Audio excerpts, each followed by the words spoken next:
عدلیہ عوام کے کٹہرے میں کھڑی ہو جائے گی۔ تعلقات کے بعد آپ منصف نہیں ہو سکتے۔ آپ نے اسمبلی جانے کے بعد ان کا ریویو لگایا تاکہ پنجاب حکومت کسی طرف جا نہ سکے۔ سائفر پہ تو شاید بندیال صاحب بھی اسٹیبلشمنٹ کو ناراض نہیں کرنا چاہتے تھے۔ کتنے ہی عرصے بعد ہم نے دیکھا قاضی عیسیٰ صاحب کو سائفر والا کیس لگا، انہوں نے ایک دن میں اس کا فیصلہ کر دیا۔ علی افضل سائی کی سرکاری رہائش گاہ پہ لاہور ہائی کورٹ کے 20 جج جو ہیں وہ علی افضل سائی کے گھر کھانے پر گئے ہیں، سٹنگ جج۔ لیکن اس وقت پاکستان کی ملٹری اسٹیبلشمنٹ اور پاکستان کی جوڈیشری کے درمیان یہ بینچ فکسنگ اور دیگر معاملات پر سخت اختلافات ہیں۔ آفتاب سلطان بہت ہی درپوش آدمی تھا، عمران خان کی گالیوں سے ڈر کے استعفے دینے ہیں تو پھر اللہ ہی حافظ ہے۔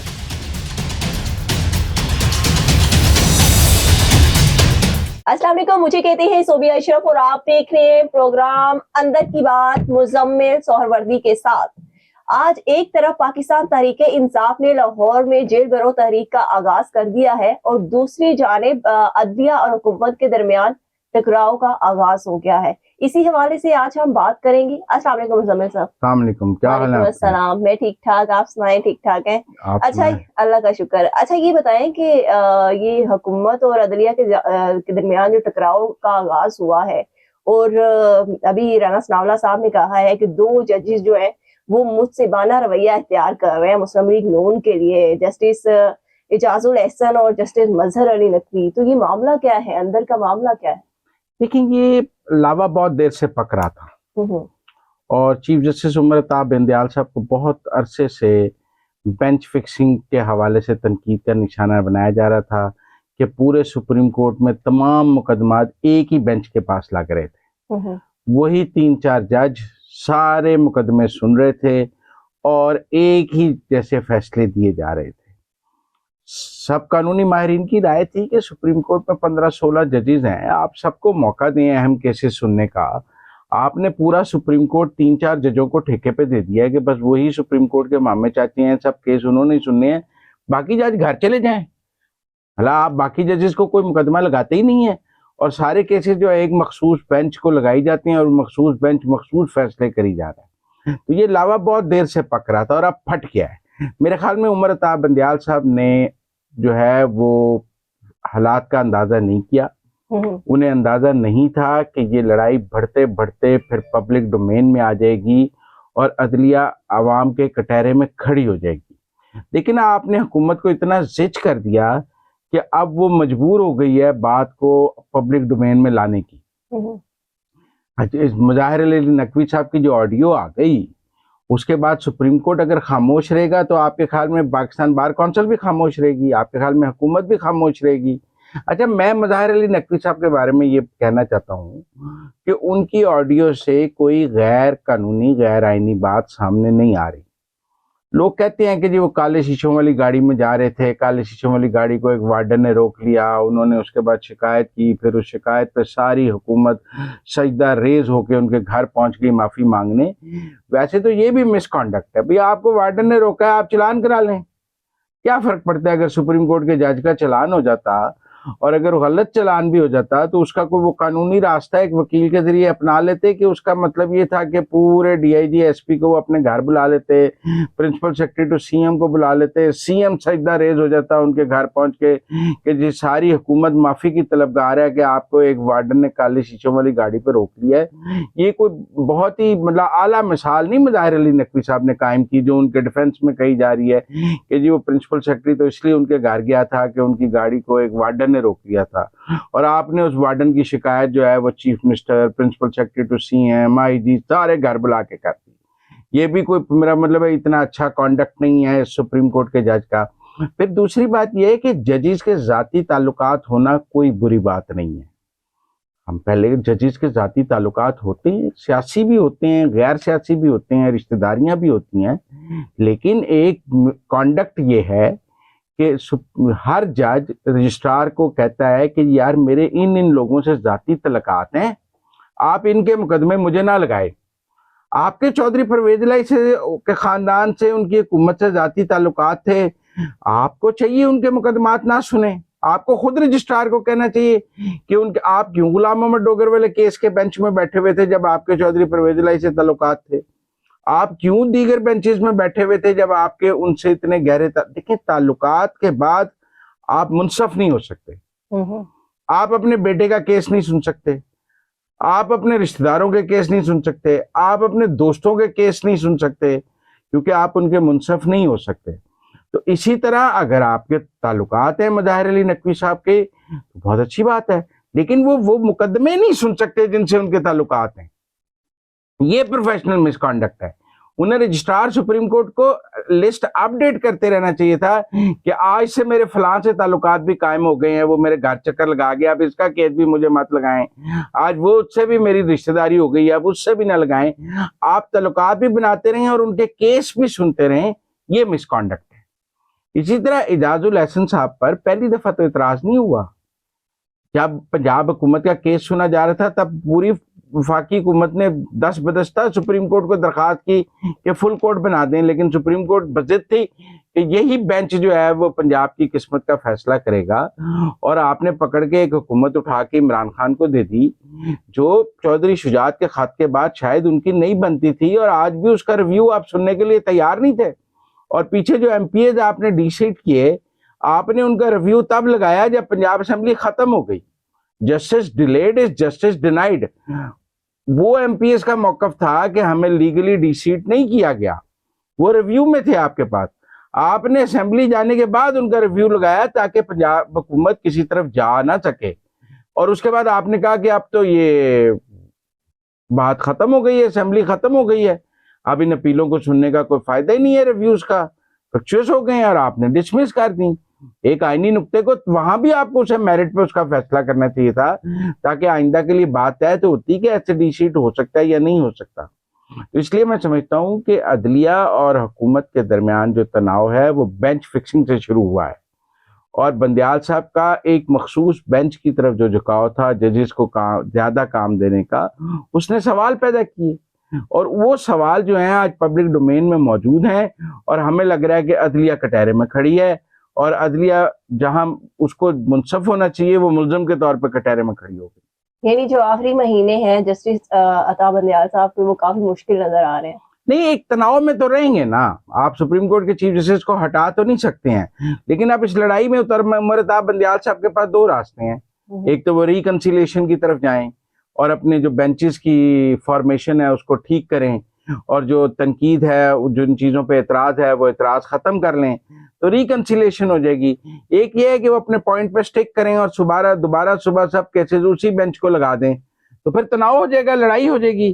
اور ایک حکومت اور عدلیہ کی لڑائی کوئی پاکستان کے لیے خوش آئند تو نہیں ہے, شاید عمران خان کے لیے تو بہت خوش آئند ہو, اور عمران خان صاحب تو یہ چاہیں گے کہ عدلیہ اور حکومت کی لڑائی ہو جائے تاکہ ان کی سیاست کو اس سے دوام ملے گا, لیکن کیا اس سے عدلیہ کی بہتری ہوگی؟ عمران خان کا تو بہت بہتری ہو جائے گی, لیکن کیا عدلیہ کی بہتری ہوگی؟ یہ بات عمر بتا بندے مطلب وہ کہہ رہی ہے حکومت یہ کہہ رہی ہے, بہت عرصے سے کہہ رہی ہے کہ آپ جو ہے بینچز جو ہیں وہ ذرا لوگوں میں کام تقسیم کریں اور ہمارے مقدمے مخصوص ججز کے سامنے ہی مت لگائیں. ان کے سامنے آپ نے ان کے 150 مقدمے لگا دیے, تو اب باقی ججز کے سامنے بھی 50 لگا دیں. سننی ہے نا اعجاز الاحسن صاحب نے, مظاہر نقوی صاحب نے, آپ نے بندیال صاحب نے کو 50 مقدمے حکومت کے خلاف سن کے 50 فیصلے دے دیے. اب دوسرے ججز کو بھی سننے کا موقع دے دیں, وہ بھی 50 سن لیں, تو ایسی کون سی بات ہے, وہ بھی سپریم کورٹ کے جج ہیں. یہ ضروری تو نہیں کہ ایک ہی بینچ نے تا حیات یہ سارے مقدمے سننے ہیں. تو اس لیے میرے خیال میں عمر عطا بندیال صاحب کو محاذرائی کی طرف نہیں جانا چاہیے, کوئی بات اتنی بڑی نہیں ہے انہیں. اب دیکھیں نا کتنے ہی عرصے بعد ہم نے دیکھا قاضی عیسیٰ صاحب کو سائفر والا کیس لگا, مطلب میں کہتا ہوں جی سال سے انہیں کوئی کیس ہی نہیں لگا تھا امپورٹنٹ جس کے بارے میں ہم بات کر سکیں. چھوٹے موٹے کیس ان کو لگتے تھے, کوئی اہم نوعیت کا کیس ان کو نہیں لگایا جاتا تھا, کہتے تھے ان کو فارغ بٹھایا. بھائی یہ سائفر والا کیس آپ نے ان کو لگایا ہے, انہوں نے ایک دن میں اس کا فیصلہ کر دیا کہ بھائی یہ کام نہیں, انہوں نے کہا یہ حکومت کا کام ہے, جائیں حکومت انکوائری کمیشن بنائے, جو مرضی کرے. یہ جو فیصلہ ہے یہ نیب ترامیم آپ اس کے مقابلے پہ دیکھ لیں, مطلب اگر قاضی عیسیٰ کے پاس نیب ترامیم والا کیس آ جاتا تو وہ یہی کہتے ہیں یہ پارلیمان کا کام ہے, عدلیہ کا کب کام ہے ترامیم میں کو مسترد کرنا.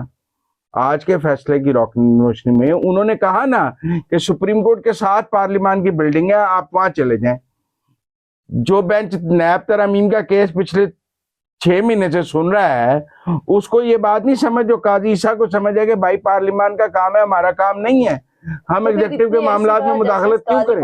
کو یہ کیس کیوں یہ دیا میرا خیال ہے بیلنس افیکٹ میں دیا گیا, کیونکہ بہت تنقید ہونی شروع ہو گئی کہ جی آپ نہیں دیتے, تو انہوں نے, کیونکہ سائفر پہ تو شاید بندیال صاحب بھی اسٹیبلشمنٹ کو ناراض نہیں کرنا چاہتے تھے. اگر بندیال صاحب سائفر پہ کوئی تحقیقات کرانا چاہتے تو وہ یہ کیس بھی اعجاز الحسن اور مظاہر علی نقوی کے بینچ کو دے دیتے اور وہ اگلے دن صبح ایک جے آئی ٹی اور سائفر کی تحقیقات شروع کرا دیتے. لیکن شاید بندیال صاحب کو بھی یہ اندازہ ہو گیا کہ اس لڑائی میں اب وہ ملٹری اسٹیبلشمنٹ کی حمایت بھی کھوتے جا رہے ہیں اور عدلیہ بالکل آئسولیٹڈ نظر آ رہی ہے ملٹری اسٹیبلشمنٹ سے بھی, حکومت سے بھی, سب طرف سے. اور یہ چیز کوئی عدلیہ کے لیے بہتر تو نہیں ہے کہ وہ ایک سیاسی فریق کی پارٹی بن جائے عمران خان کی اور یہ سوال پیدا ہو جائیں. تو میرا خیال ہے ایک بیلنس ایفیکٹ میں انہوں نے کہا چلو یہ ایک مبہم کیس ہے جسے ہم کرنا بھی نہیں چاہتے. اب کیونکہ سائفر کا خط تو عمران خان صاحب نے بطور وزیر اعظم چیف جسٹس کو لکھ دیا تھا. اگر بندیال صاحب نیب ترامیم کا کیس اگلے دن صبح لگا سکتے ہیں تو سائفر والا بھی اگلے دن صبح ہی لگا سکتے تھے, 10 مہینے بعد لگانے کی کیا ضرورت تھی. پر چانسز یہ بھی ہے نا, ہو سکتا ہے کہ آگے وہ چیف جسٹس بن جائے سپریم کورٹ کے. کون؟ جسٹس قاضی فائز. وہ تو انہوں نے بننا ہی بننا ہے ستمبر میں, لیکن میں یہ کہہ رہا ہوں کہ ستمبر تک بھی سپریم, دیکھیں سپٹمبر تک تو بندیال صاحب موجود ہیں نا, انہیں ایک اچھی اننگ کھیلنی چاہیے, ایک متنازع اننگ کیوں کھیلنی چاہیے. وہ کیوں افتخار چودھری اور ثاقب نثار بن کے جانا چاہتے ہیں آخری لیگ میں, اور ان کو بتائیں ان کو افتخار چودھری اور ثاقب نثار بننے کا کیا فائدہ ہوگا. مجھے نہیں سمجھ آتی.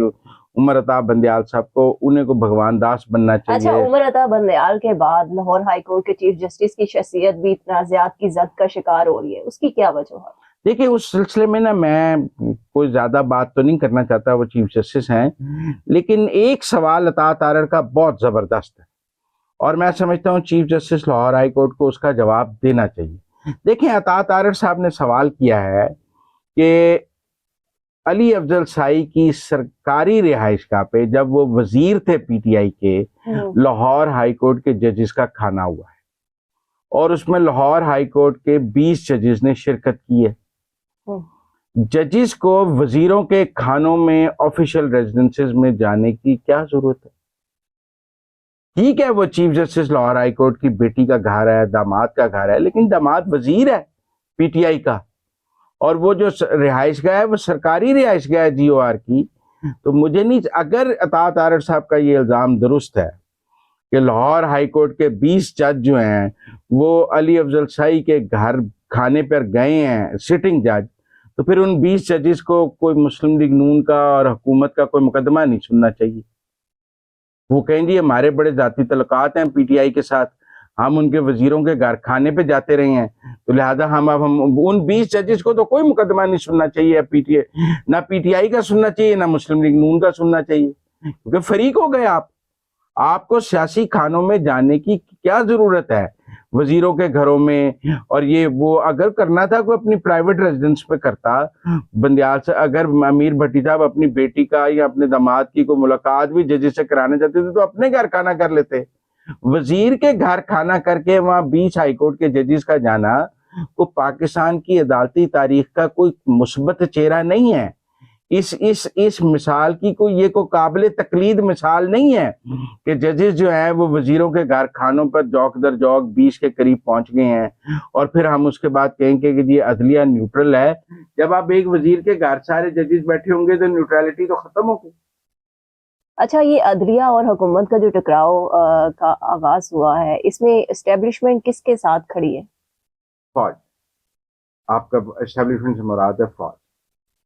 میں سمجھتا ہوں کہ پہلی دفعہ ہم دیکھ رہے ہیں کہ جوڈیشری اور فوج کے درمیان فاصلے نظر آ رہے ہیں, ورنہ جوڈیشری اور فوج نے ملٹری اسٹیبلشمنٹ نے مل کر پاکستان پر حکومت, چاہے یہ انہوں نے ملٹری دور ہو چاہے سول دور ہو, ہمیں پاکستان کی جوڈیشری اور پاکستان کی ملٹری اسٹیبلشمنٹ کے درمیان تال میل نظر آتا رہا ہے. لیکن اس وقت پاکستان کی ملٹری اسٹیبلشمنٹ اور پاکستان کی جوڈیشری کے درمیان یہ بینچ فکسنگ اور دیگر معاملات پر سخت اختلافات ہیں, اور ہمیں یہ اختلافات واضح نظر آ رہے ہیں. پہلی دفعہ نظر آ رہا ہے کہ ملٹری اسٹیبلشمنٹ جوڈیشری کے ساتھ نہیں کھڑی ہے، جوڈیشری تنہا کھڑی ہے اور ملٹری اسٹیبلشمنٹ دوسری طرف کھڑی ہے۔ اسی لیے ہمیں کچھ آڈیوز بھی نظر آ رہی ہیں، کچھ اور چیزیں بھی سامنے آ رہی ہیں، پلاٹوں کے کیس بھی سامنے آ رہی ہیں، اور چیزیں بھی آگے سنائے سامنے آ رہی ہیں۔ تو میں تو عمر طاہر بندیال صاحب کو کہوں گا کہ وہ ریکنسیلیشن کی طرف جائیں، ورنہ ایسے پنڈورا باکس کھل جائیں گے جس کا عدلیہ کی ساکھ کو ناقابل تلافی نقصان ہوگا۔ اور اس لڑائی میں دیکھیں سیاستدانوں کا تو کچھ بگڑنا نہیں ہے، آپ دو چار کو توہین عدالت میں سزا دے دیں گے، پہلے بھی آپ نے سزائیں دی ہیں، کیا فرق پڑ گیا ہے؟ مطلب آپ نے طلال چودھری وغیرہ کو سزائیں دی ہیں، ان کا سیاسی کیریئر موجود ہے، آپ نے نواز شریف کو نااہل کیا، ان کا سیاسی کیریئر موجود ہے۔ سب آپ کے کسی کو سزا دینے سے کوئی سیاستدان ختم نہیں ہو جاتا، لیکن جوڈیشری کی ساکھ ختم ہو سکتی ہے، ججز کی ساکھ ختم ہو سکتی ہے۔ ججز آنسریبل ہیں اپنے فیصلوں کے، اپنے ریٹائرمنٹ کے بعد بھی اور اب بھی۔ اور اگر دیکھیں نا قاضی فائز عیسیٰ پر ریفرنس ہوا، ساری قوم قاضی فائز عیسیٰ کے ساتھ نظر آئی اور سب نے کہا جی بڑی زیادتی ہو رہی ہے، فیض انہیں نکالنا چاہتا ہے، اور ملٹری اسٹیبلشمنٹ ہم کسی D G I S I کو یہ ضرورت نہیں دے سکتے کہ وہ سپریم کورٹ کے جج کو نکالے۔ لیکن وہ ہمارے اور جج سارے وکلا بھی قاضی فائز عیسیٰ کے ساتھ نظر آئے، bar council, Pakistan bar council, supreme court bar, سب قاضی فائز عیسیٰ کے ساتھ کھڑے نظر آئے۔ لیکن کیا آج مظاہر علی نقوی کے ساتھ سب کھڑے ہیں؟ نہیں، یہاں تو وکلا سارے ان کے خلاف ریفرنس دائر کرنے جا رہے ہیں، 12 کونسلز نے ان کے خلاف جو ہے وہ سارا کر ریفرنس دیا۔ دائر کر دیا۔ آپ فرق دیکھیں کہ اس وقت قاضی فائز عیسیٰ کی ایمانداری کی قسمیں سارا پاکستان کھا رہا تھا، یہاں مظاہر علی نقوی صاحب پر انگلیاں بھی اٹھائی جا رہی ہیں اور بار کونسل اٹھا رہی ہے، وہ ان کا ریفرنس فائل کر رہی ہے۔ تو عمر طاہر بندیال صاحب کو صورتحال کا اندازہ کرنا چاہیے، اور میں سمجھتا ہوں کہ انہیں ریکنسائل کرنا چاہیے اور اپنی پالیسی کو ری فریز کرنا۔ اچھا، چیئرمین نیب آفتاب سلطان نے جو استعفیٰ دیا ہے، کہا جا رہا ہے کہ ان پر پریشر تھا، یہ بتائیں کہ اندر کی کیا بات ہے، ان پر کس کی جانب سے پریشر تھا، اسٹیبلشمنٹ کی جانب سے یا حکومت کی جانب سے؟ اور دوسرا یہ بھی کہ یہ بھی کہا جا رہا ہے کہ انہوں نے جو استعفیٰ دیا ہے یہ بہادری کا ثبوت فراہم کیا ہے، ایسا ہی ہے؟ دیکھیں میں سمجھتا ہوں آفتاب سلطان ایک بہت ہی ڈرپوک آدمی ثابت ہوئی اور انہوں نے سرنڈر کیا۔ پاکستان میں چیئرمین نیب کو وہی تحفظ حاصل ہے جو سپریم کورٹ کے جج کو حاصل ہے۔ اگر اس ملک کا D G I S I قاضی فائز عیسیٰ کو سپریم کورٹ سے نہیں نکلوا سکتا تو پھر کوئی چیئرمین نیب کو بھی نہیں نکلوا سکتا، کیونکہ اس کا تحفظ بھی اتنا ہی ہے جتنا سپریم کورٹ کے جج کا ہے۔ کوئی بندہ چیئرمین نیب کو نوکری سے نہیں نکال سکتا، وہ آنکھوں میں آنکھیں ڈال کے بات کرے، کوئی اس کی طرف دیکھ نہیں سکتا، اتنا تحفظ حاصل ہے۔ چیئرمین نیب کو نکالنے کے لیے آپ کو ریفرنس بھیجنا پڑے گا سپریم جوڈیشل کونسل میں، جیسے قاضی فائز عیسیٰ یا مظاہر علی نقوی یا کسی کو بھی نکالنے کے لیے سپریم جوڈیشل کونسل میں آپ کو ریفرنس بھیجنا پڑتا ہے۔ تو چیئرمین نیب کو تو کوئی نکال ہی نہیں سکتا، ان کو غلط کام کرنے کا کوئی کہ وہ نہ کریں، وہ ان کا کوئی کچھ بگاڑ ہی نہیں سکتا، کوئی ان کا بال نہیں بیکا کر سکتا۔ وہ یہ کیا کہ موقف دے رہے ہیں کہ جی مجھے غلط کام کرنے کا کہا جا رہا تھا تو لہٰذا میں نے استعفیٰ دے دیا۔ بھیا آپ غلط کام نہ کرتے، یا تو روز ایس ایچ او کو 6 سفارشیں آتی ہیں کہ بندہ پکڑ لو، وہ نہیں پکڑتا تو وہ استعفیٰ دے کے چلا جاتا ہے۔ D S P, S P, secretary, سارے سول سرونٹس کو، پولیس کے بیوروکریٹس کو غلط کاموں کی سفارشیں آتی ہیں، وہ ان میں سے کئی نہیں کرتے تو کیا ہو گیا، وہ کئی تو ٹرانسفر ہو جاتی ہیں، پوسٹنگ ختم ہو جاتی ہے، حکومت ناراض ہو کے ہٹا دیتی ہے، وہ کہتے ہیں اچھا آپ ہمیں او ایس ٹی کرتے ہیں پر ہم غلط کام نہیں کریں گے۔ وہ بھائی آفتاب سلطان کو تو کوئی او ایس ٹی بھی نہیں کر سکتا تھا۔ میں ایسے 20 افسروں کو جانتا ہوں جنہوں نے غلط کام کرنے سے انکار کیا، ان کو او ایس ٹی کر دیا گیا، وہ 2 سال او ایس ٹی بیٹھے رہے لیکن اپنے موقف پہ قائم رہے۔ آپ کو تو کوئی او ایس ٹی بھی نہیں کر سکتا تھا، آپ نے کیوں استعفیٰ دے دیا؟ میں سمجھتا ہوں ان کے استعفے کی ایک ہی وجہ ہے کہ 10 مہینے انہوں نے اس حکومت کو عمران خان کے خلاف انکوائریز میں کھلایا، وہ انکوائریز جب مکمل ہو گئی ہیں، توشہ خانہ میں بھی مکمل ہو گئی ہے، 190 ملین پاؤنڈ میں بھی مکمل ہو گئی ہے، تو اب جب فائنل ہو گئی ہیں تو یہ بھاگ گئے ہیں کہ اب مجھے عمران خان گالیاں نکالے گا۔ یہ صرف عمران خان کی گالیوں کی وجہ سے بھاگ کر گئے ہیں، کیسز تو رائپ ہو گئے ہیں، چیزیں ثابت ہو گئی ہیں، تو اب جب ثابت ہو گئی ہیں 10 مہینے تو یہ بیٹھے رہے کہ چلو اب انکوائری ہو رہی ہے، چلتا رہے، ڈیلے کرتے رہے، کھلاتے رہے، اینڈ پہ چیزیں ایک سٹیج ہوتی ہے، آپ نے 10 مہینے سے زیادہ کیا انکوائریاں کر لینی تھی، کر لیں۔ جب کال اپ نوٹسز کا عمران خان کا وقت آیا تو پتلی گلی سے نکل گئے ہیں۔